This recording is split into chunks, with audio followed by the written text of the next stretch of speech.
Elle ignorait leur existence. Ils n'ont pas travaillé. Qu'est-ce qu'elle doit démontrer de plus? Quelle preuve elle peut donner de plus? Ces gens-là n'ont pas travaillé. Ça, c'est la base du raisonnement zététique. On ne peut pas prouver l'absence de quelque chose. Vous ne pouvez pas prouver l'absence de quelque chose. C'est à celui qui accuse de prouver son accusation et de donner des preuves de ce qu'il Engage, oui. de ce qu'il dit.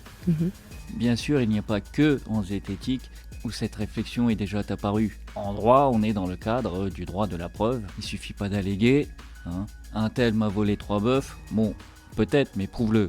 Le droit de la preuve étant à peu près aussi vieux que le contentieux et le procès lui-même, on a déjà eu à se questionner sur les façons de prouver quelque chose qui n'existe pas.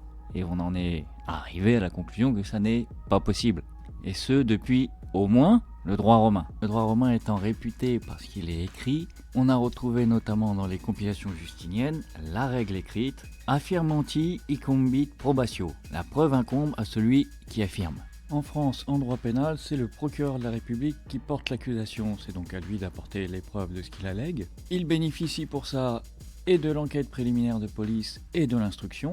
Et c'est les preuves ou les faisceaux d'indices qu'il apporte que la défense doit contester. Et ça n'a rien à voir avec le fait de prouver un événement qui n'est jamais arrivé, puisqu'on a vu que c'était pas possible.